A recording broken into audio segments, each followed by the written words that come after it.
Life has many scary aspects. There are a lot of things in life that just frighten the fool out of us. And one of the things that would make my top 10 list is that frightening experience of looking in the mirror, looking and seeing oneself for what one really looks like in the eyes of God. Now, I'm not talking about the eyes of somebody else, critics, peers, and that don't even count.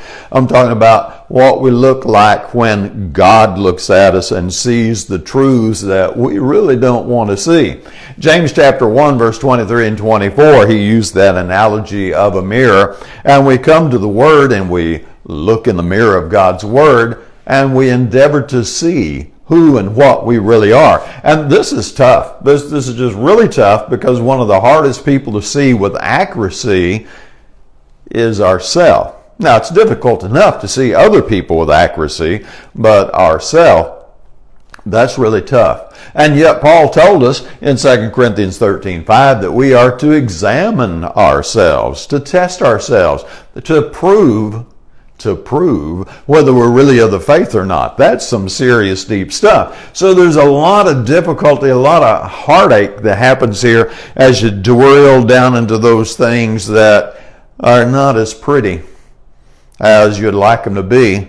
And you're glad other people can't really see them, but God sees them, and that's the only one that counts. And so we have to address those issues, and it's hard and it's painful, and it can bring you to tears even. And people run away from that and they avoid it, go, no, that's not what Christianity is about. I heard Christianity was all about grace and love and easy stuff. Well, there is grace and love and some delightful aspects to Christianity, no question about that. But there's also the difficult part. When Christ said, straight and narrow is the way, and few there be who find it, I don't believe he had exclusively external difficulties in mind. Now, I would agree that external difficulties are part of what makes it straight and narrow, but I would say that some of the toughest terrain is that of dealing with one's own heart, one's own secret issues, those things that we keep buried, keep stuffed under the rug, hid under the bed, and don't want to deal with. But the problem is, when we hide them, when we bury them deeper, they don't go away. They stay inside our hearts and ooze their poison and pain and discomfort until we find the courage to deal with them. So in Acts 14:22, he said we must enter the kingdom through many tribulations. I think in that context, the tribulations were primarily external. However, I would turn your attention to the internal ones, because those are going to be tribulations also. And they're going to be tough, especially for our time. We live in a land of freedom right now. I know religion's losing favor, but we still have so much freedom. And the idea of being tormented and having tribulations like Paul refers to, those external literal beatings and stoning to death, I don't know about where you live, but those aren't happening in my community. The only time I ever hear about them is in some faraway country where they're less fortunate than we are. In Psalm 71:20, he says, you've shown me some serious, severe things.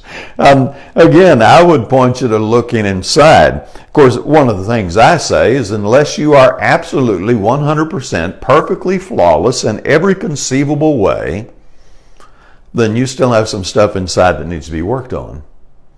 And most of us are honest enough to say, he's right.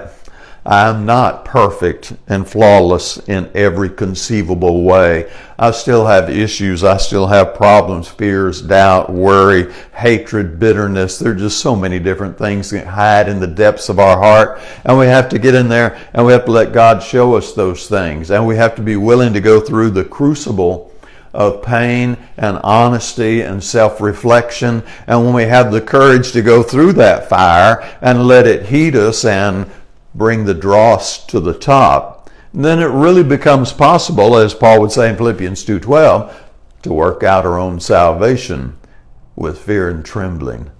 And that's really what we're after. Sure, we want to help other people, But ultimately, this is about working out our own salvation with fear and trembling and supporting other people as they work out their own salvation with fear and trembling. I hope this little video gives you support along that line and gives you that support to work out your own salvation. Give it some thought. If you'd like, put your comments below. And as always, have a great day.